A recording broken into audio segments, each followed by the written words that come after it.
Guys, welcome back to my channel. अब हम cover करेंगे lesson number 2 of BMS wealth management semester 3 वाले बच्चों के लिए जिनके एग्ज़ाम्स हैं बीएमएस वेल्थ मैनेजमेंट के। उसके लिए हम आपको नोट से पढ़ा रहे हैं। चैप्टर 1 हम कंप्लीट कर चुके हैं, चैप्टर नंबर 2 पे हम आ गए थे। इसमें हमें बताया गया concept of investment and investment environment के बारे में। जैसा कि हमें पता है कि इन्वेस्टिंग एक पावरफुल इंस्ट्रूमेंट है जो हर कोई यूज़ करता है अपने वेल्थ को डेवलप करने के लिए, फाइनेंशियल ऑब्जेक्टिव्स को अचीव करने के लिए, एक ब्राइटर फ्यूचर के लिए। ये सिर्फ रिच के लिए नहीं है, ये हर इंसान के लिए है। चाहे हम वर्ल्ड को ट्रैवल करना चाहें, बिजनेस बनाना चाहें, कंफर्टेबली रिटायर होना चाहें, किसी भी चीज़ में पैसा इन्वेस्ट करना चाहें, this is for everything. It means wealth investment हर चीज़ में यूज़ होती है, हर काम के लिए यूज़ होती है। एवरी पर्पज़ के लिए हमें इन्वेस्टमेंट चाहिए। Next topic is objectives or features of investments. Investment objectives are often connected with the larger goal of conserving and expanding wealth over the long term in the context of wealth management.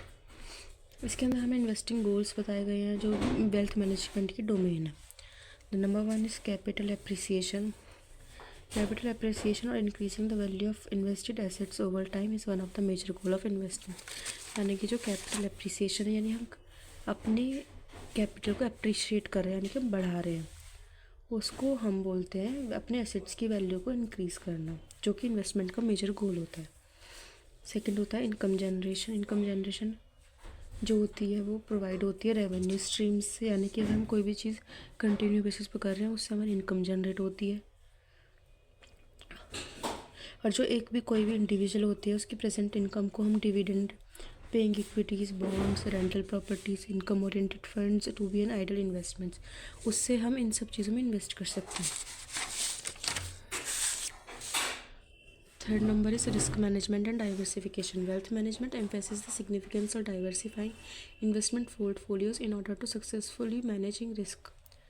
Next topic is capital preservation. One of the primary goals of investment in wealth management is to preserve and safeguard capital. Next topic हमें बताता है जो capital preservation है उसका मतलब होता है capital को प्रिजर्व करना, जो कि मैंने आपको फर्स्ट चैप्टर में बताया था। यानी एक बार मैं दोबारा बता देती हूँ, कैपिटल प्रिजर्वेशन का मतलब होता है इन्वेस्टमेंट के टाइम अगर हम इन्वेस्टमेंट का पर्सपेक्टिव कंटेन करें कि हम अपनी कैपिटल को प्रिजर्व कर रहे हैं, सेफ गार्ड कर रहे हैं, यानी हम अपनी बेसिकली कैपिटल को सेव कर रहे हैं। The next point is legacy planning and wealth transfer. Wealth management includes thinking about future generation and transferring money. Investment goals may involve not just increasing one's wealth during one's lifetime but also safeguarding assets to be passed down to heirs or for various charitable purposes. Basically इस point में बताया गया है कि जो wealth management है वो future generation को भी इंक्लूड करता है, मनी ट्रांसफ़र को भी इंक्लूड करता है। जो हमारे इन्वेस्टमेंट गोल्स होते हैं वो सिर्फ ये नहीं कि हम अपनी वेल्थ बढ़ाएं, इसमें हमारी लाइफ टाइम लेवल्स, थिंकिंग्स, अपने एसेट्स को सेव करना, ये सब चीज़ें भी इंक्लूड होती हैं।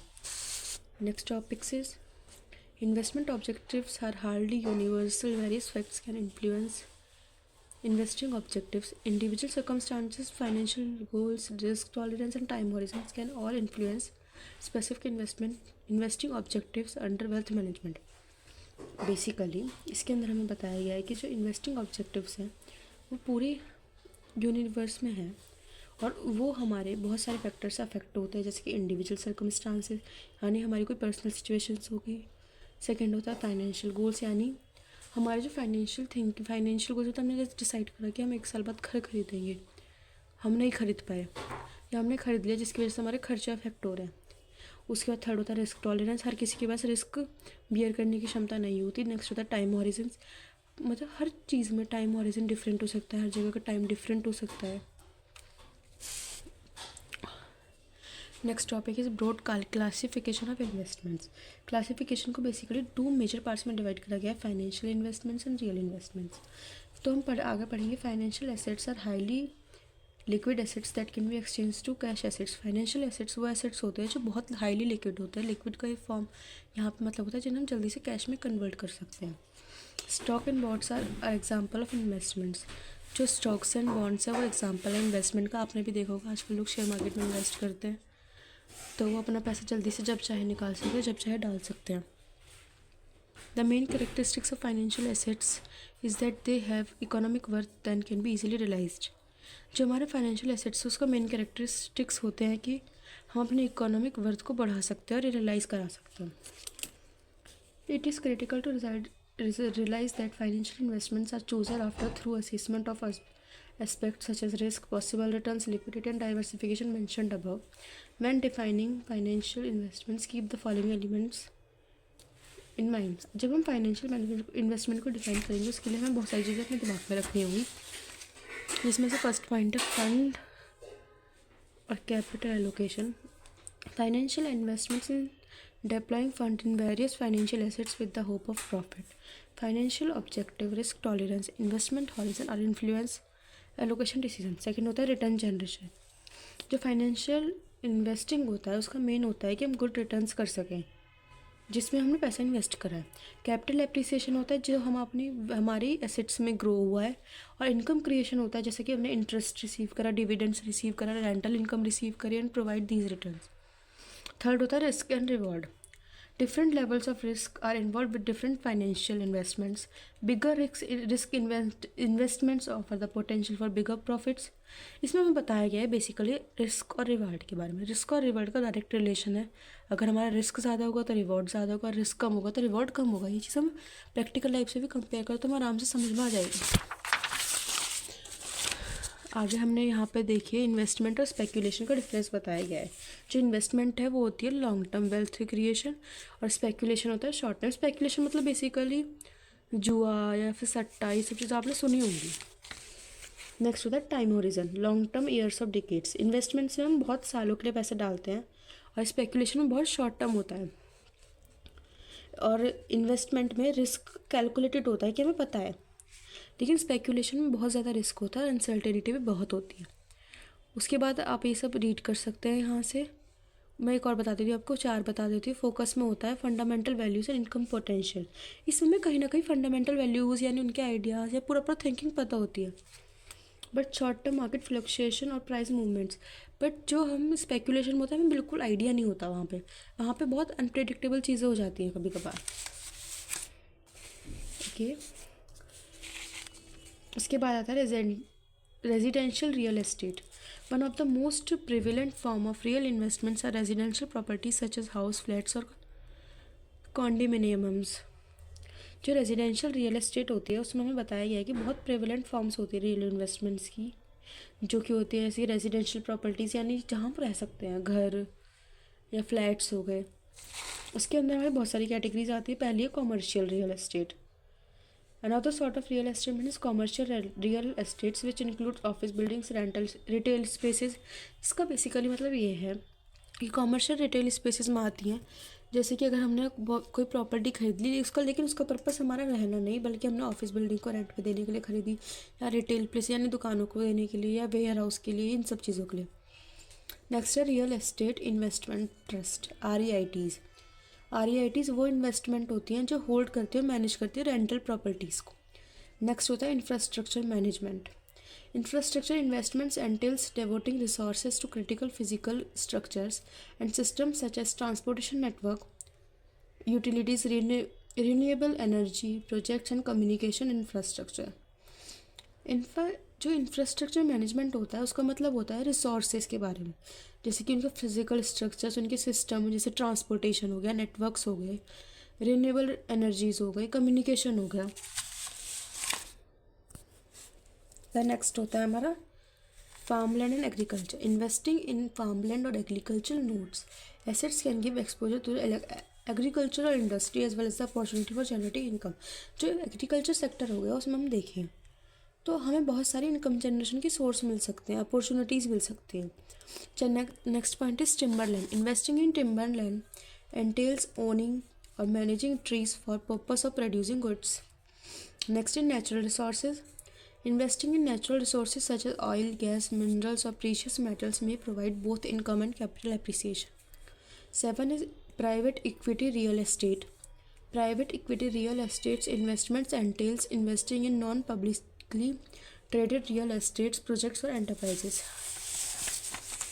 Next होता है real investments are frequently done to provide long-term profits. capital depreciation or income streams. Real investments are significant to wealth management in following ways. Basically real investments यानी हमने किसी प्रॉपर्टी में या किसी ऐसी चीज़ में इन्वेस्ट करा जो हमें लॉन्ग टर्म प्रॉफिट प्रोवाइड करेगी, कैपिटल एप्रिसिएशन कराएगी, इनकम स्ट्रीम कराएगी. रियल इन्वेस्टमेंट में हम वेल्थ मैनेजमेंट के बहुत सारे तरीके होते हैं. Diversification, wealth preservation, income generation, risk minimization, capital appreciation, estate planning. Risk return trade off. जो रिस्क रिटर्न ट्रेड ऑफ है वो one of the most important factor है जो इन्वेस्टर्स के लिए होता है, जिससे वो इवेल्यूएट करते हैं investing decisions and find and appraising their assets. Basically risk return trade off एक ऐसी टर्म है जो हमें बताती है कि इन्वेस्टर अपने पैसे को कैसे लगाते हैं, उसको कैसे इवेल्यूएट करते हैं, उसके रिटर्न्स के बारे में कैसे जानते हैं. The next is an overview of securities market. The security market is a marketplace for purchase and sale of various financial instruments known as security. जो सिक्योरिटी मार्केट है वो हमारी एक ऐसी मार्केट है जहाँ हम सेल और परचेज करते हैं फाइनेंशियल इंस्ट्रूमेंट्स को. वो एक ट्रेडिंग प्लेटफॉर्म है बेसिकली, जिसमें हम बॉन्ड्स, स्टॉक्स, डेरिवेटिव्स ये सब चीज़ें खरीदते हैं. The Indian securities market is a system and infrastructure in India that allows purchase and sales of financial securities. The following is a quick overview of important component and nodes entities in the Indian security market. First one is regulatory and exchange. First is SEBI. ये term आपने बहुत सुनी है commerce background से, तो of course आपको के बारे में पता ही होगा. Securities and exchange board of India. SEBI is one of the major regulatory institutions in charge of the Indian securities industry. It controls and oversees various market participants. इसमें हमें बताया गया है जो सिक्योरिटी सेबी है वो एक इंडियन सिक्योरिटी सिस्टम का पार्ट है जो सारे मार्केट पार्टिसिपेंट्स यानी कि इन्वेस्टर्स इन सबको कनेक्ट करता है और वो एक fair and transparent business practice कराता है. The next topic is national stock exchange.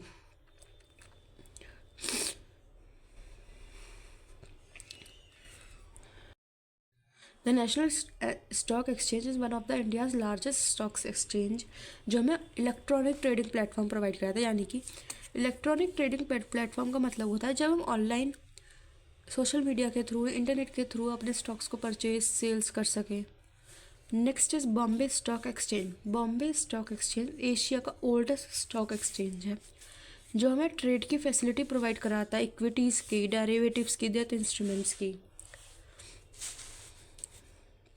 The second characteristic basically हम इसको बोल सकते हैं जैसे कि हमने पढ़ा था ये इंपॉर्टेंट कंपोनेंट्स है. तो फर्स्ट कंपोनेंट था regulators and exchange, second component है मार्केट सेगमेंट्स. मार्केट सेगमेंट्स के अंदर भी बहुत सारी चीज़ें आती है. एक आती है इक्विटी मार्केट.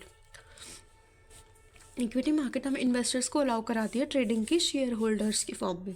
हम उसमें शेयर्स खरीदते हैं. डेट मार्केट होती है जहाँ government bonds, corporate bonds, debentures, other fixed incomes ये सब इंक्लूड होती हैं. थर्ड होती है डेरिवेटिव मार्केट्स. जो इन्वेस्टर हैं वो डायरेक्टली फाइनेंशियल प्रोडक्ट ट्रेड कर सकते हैं. Underlying assets, equities, indices, currencies. Basically इसके अंदर हम इक्विटीज़, इंडाइसेस, करेंसीज इन सब के बारे में पढ़ते हैं डेरिवेटिव मार्केट में. और थर्ड कंपोनेंट है मार्केट पार्टिसिपेंट्स. मार्केट पार्टिसिपेंट्स के अंदर आता है तो इन्वेस्टर्स के बारे में बताया गया है कि जो इन्वेस्टर्स हैं, इंडिविजुअल इन्वेस्टर्स, इंस्टीट्यूशनल इन्वेस्टर्स के अंदर भी बहुत सारी फॉर्म्स हैं. जैसे या तो हम अकेले इन्वेस्ट कर रहे हैं, हम किसी इंस्टीट्यूशनल में इन्वेस्ट कर रहे हैं. जैसे कि हमारे म्यूचुअल फंड्स आपने सुना ही होगा, इंश्योरेंस कंपनीज हो गया, पेंशन्स हो गए, इंटरनेशनल फॉरेन इन्वेस्टर्स हो गए. सेकेंड पॉइंट होता है brokers and trading members. Brokers जो होते हैं वो रजिस्टर्ड मिडिल मैन होते हैं. बेसिकली ब्रोकर्स परचेजर और सेलर को मिलवाते हैं जिसके लिए वो कमीशन लेते हैं. और ट्रेडिंग जो कंपनीज होती हैं यानी कि सेबी हो गई, ऐसे रेगुलेटरी बॉडीज़ होती है वो उन सबसे अपने पास रजिस्टर कराती है, परमिशन दिलाती है. थर्ड होता है depositories. The national security depositories limit NSDL and central depository service limited CDCL central depositors हैं जो इलेक्ट्रॉनिक रिकॉर्ड्स को प्रिजर्व करती हैं. The next point is clearing companies. Clearing companies assure करती है कि trade settlement, transaction risk in सब को कंट्रोल करती हैं. The fourth component is market indices. Market indices होता क्या है, जैसे आपने सुना होगा एक निफ्टी 50. बहुत फेमस टर्म है ये। जो NSE है, नेशनल सिक्योरिटी एक्सचेंज, वो निफ्टी 50 है। मतलब निफ्टी 50 जो है वो मेडअप होती है हमारी 550 actively traded large cap equities representing diverse sectors of the Indian economy. The second is Bombay security exchange Sensex. ये बहुत बड़ा रिकॉग्नाइज्ड बेंचमार्क है जिसमें 30 फ्रीक्वेंटली ट्रेडिंग इक्विटीज़ होती हैं। Next is regulatory framework. SEBI built a well-defined regulatory structures for the Indian securities industries. It covers disclosure. It is critical norm. Next topic पे आते हैं। बाकी मैंने आपको मेजर पार्ट बता दिया, बना के भी लिख सकते हैं एग्जाम में। So next topic is, it is critical to understand that our investing decisions making process in wealth management is a continuous iterative process rather than a one time occurrence. Basically wealth management जो है वो एक ऐसा process है, continuous process है, ना कि one time process है। सो हमारे एक्सप्लेनेशन है यहाँ प्रोसीजर की। फर्स्ट है डिफाइन फाइनेंशियल गोल्स। जो फर्स्ट स्टेज है वो डिस्क्राइब करती है फाइनेंशियल गोल्स, ऑब्जेक्टिव्स। इसके अंदर हम short term, long term objectives, retirement planning, education funding, asset preservation, capital growth सब इंक्लूड करते हैं। सेकंड पॉइंट है रिस्क असेसमेंट। इसके अंदर हम रिस्क असेसमेंट करवाते हैं, परफॉर्मेंस को मतलब बिल्कुल ही डिटरमाइन करते हैं, individual risk tolerance capacities. Third point is asset allocation. इसके अंदर हम पढ़ते हैं कि स्ट्रेटजीज़ को कैसे डेवलप करें, उनके फाइनेंशियल गोल्स पे जो बेस्ड है, रिस्क असेसमेंट पे बेस्ड है। ये एक प्रोसेस है जो एस्टेब्लिश करवाता है optimal risk of assets classes को। नेक्स्ट टॉपिक आता है approaches to investing. Approaches to investing refers to the different techniques, methodologies or philosophies that investors may use to invest decisions and manage their portfolio. Investing approaches क्या होते हैं, ये important लगता है मेरे को। पहले हम ये तीनों पढ़ लेते हैं, इनका ज़्यादा वो नहीं है हार्ड। ग्रोथ का मतलब आपको पता ही होगा। इन्वेस्टिंग अप्रोचेस में हम सबसे पहला हमारी अप्रोच होती है हम ग्रो करें पैसा। ग्रो करने के लिए हम उसे सही जगह लगाना पड़ता है। उसके बारे में सारे क्रॉस प्रॉन्स ये सब बेसिकली हम प्रॉस एंड कॉन्स सारे पता होने चाहिए जिसके बारे में हम जान सकें। उसके बाद आता है इनकम। इनकम के अंदर हम ये देखते हैं हम इन्वेस्ट कर रहे हैं यानी हमें उससे कुछ इनकम तो हो, कोई पागल नहीं है जो ऐसे पैसे इन्वेस्ट करेगा। थर्ड होता है डाइवर्सिफिकेशन। डाइवर्सिफिकेशन मतलब उसके कितने डाइवर्सिफाइड वर्जन्स हैं, क्या यूजेस हैं, ये सब हमें पता होना चाहिए जिससे हमें बेनिफिट हो, जिस वजह से हम सही जगह इन्वेस्ट कर पाएँ। उसके बाद आप ऊपर देख रहे होंगे direct, indirect, active and passive. ये चार और बचे हैं। अब आपके पास टाइम कम है ऑब्वियसली, तो आप इन सबको निकल के ये डिफरेंस याद कर लीजिए, जिसमें आपका सिंगल पोर्शन भी कवर हो जाएगा और आपका डिफरेंस आता है, आप डिफरेंस पे लिख सकते हैं। तो एक बार डिफरेंस देख लेते हैं, डायरेक्ट इन्वेस्टिंग और इनडायरेक्ट इन्वेस्टिंग। डायरेक्ट इन्वेस्टिंग में हमें बताया गया ownership and control. Investor personally own individual assets and have directly control over investment decision. Basically direct investment में इन्वेस्टर्स जो होता है उसका पर्सनली ओन एसेट्स होता है जिस पर उसका डायरेक्ट कंट्रोल होता है। उसका अगर हम इनडायरेक्ट वर्जन देखें तो इन्वेस्टर ओन शेयर्स और units in investing vehicles with professionals managers making investment decision. इसमें जो इन्वेस्टर का ओन शेयर होता है या यूनिट होती है उसको जो प्रोफेशनल मैनेजर्स होते हैं उस पर वो डिसीजन बनाते हैं, ना कि पर्सनल इंडिविजुअल। नेक्स्ट है diversification. may lead to concentrated position, limited diversification unless actively managed। और इसका अगर हम इनडायरेक्ट वर्जन देखें तो built in diversification through pooled investment in various assets और securities. Expertise and time requires investors knowledge, expertise and time for research, analysis and management. अगर इसका indirect देखें तो relieves investors from extension research and monitoring as professional managers handle investment decisions। Access to opportunities offers access to specific assets or securities that may not be available through investment funds। Direct में क्या है, provide access to a diverse range of investments opportunities including assets classes and sectors। मैं आपको short में बताऊँ तो होता क्या है, जो डायरेक्ट इन्वेस्टिंग है उसके अंदर इन्वेस्टर अपने एसेट्स लगाता है जिस बेस पे उसका सारा कंट्रोल उसके हाथ में होता है। बट इनडायरेक्ट इन्वेस्टिंग में ऐसा नहीं है। इनडायरेक्ट इन्वेस्टिंग में वो इंडिविजुअल का प्रॉपर उस पर ओन नहीं है, उसका कुछ शेयर है जिस वजह से वहाँ के प्रोफेशनल मैनेजर उसका डिसीजन लेते हैं। So the next topic is active and passive investing. इसको भी आप इसके डिफरेंसेस समझ सकते हैं। अगर इसका इन्वेस्टमेंट अप्रोच देखें तो actively selection manage investment based on research analysis, replicate the performance of a specific market index और एसेट क्लास। इसमें बताया गया है जो एक्टिव इन्वेस्टिंग है वो खुद सेलेक्ट करती है, मैनेज करती है अपनी इन्वेस्टमेंट को रिसर्च एंड एनालिसिस के बेस पे। रेप्लिकेट और पैसिव में बताया replicate the performance of a specific market index of asset class.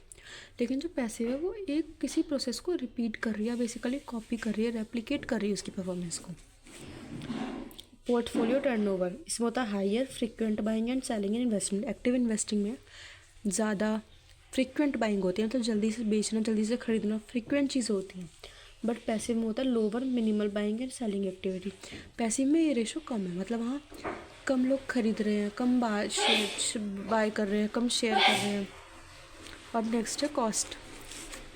Cost में होता है higher cost due to research expenses, transaction fees and potential fees for active management. और इसमें पैसिव में lower cost with index funds और ETFs typically with lower management fees. इसमें risk and return expectation, potential for high returns and higher risk, aims to outperform the market, aims to match the returns of the chosen market index of assets chosen without expectation of significant out performance. जो active investing होता है उसमें time और effort, significant time commitment for research analysis and active management. अगर आपने ये चीज़ सोची भी होगा हम किसी चीज़ में एक्टिवली एक्टिव है तब उसमें टाइम, रिसर्च, इन सब चीज़ों के लिए टाइम ज़्यादा चाहिए, तो ये टाइम कंज्यूमिंग है। बट पैसिव में वो चीज़ लेस टाइम कंज्यूमिंग है और वहाँ एफर्ट्स रिक्वायर्ड जो होते हैं वो इन्वेस्टर्स के होते हैं। उसके बाद है investors involvement, actively involve in decision making and monitoring of investment. यहाँ पे हम बहुत एक्टिवली इन्वॉल्व होते हैं, डिसीजन मेकिंग करवाते हैं, मॉनिटर करते हैं। और इसमें पैसिव में बोला गया more hands off approach relying on the performance of the chosen index. यहाँ पे हम किसी और पर रिलाई कर रहे हैं, यहाँ पे हम चूजन जो हमने एक इंडेक्स चूज़ कर रखा है या एसेट क्लास चूज़ कर रही है उस पर डिपेंड है। सो यहाँ पे हमारा ये चैप्टर ख़त्म होता है। यहाँ मैंने आपको ओवरव्यू दे दिया है। अगर आपको डिटेल चाहिए तो मैंने जहाँ BMS वेल्थ मैनेजमेंट की असाइनमेंट की वीडियो डाली उसके लिंक में मैंने डिस्क्रिप्शन में लिंक दे रखा है पूरी बुक का, आप वहाँ से जाकर पढ़ सकते हैं। और बाकी आप अगर ये पढ़ेंगे और वो वहाँ पे एक बार देख लेंगे तो आपका एग्ज़ाम अच्छा चला जाएगा। Thanks for watching. Lesson 3 will be uploaded soon. Like, share and subscribe to my channel.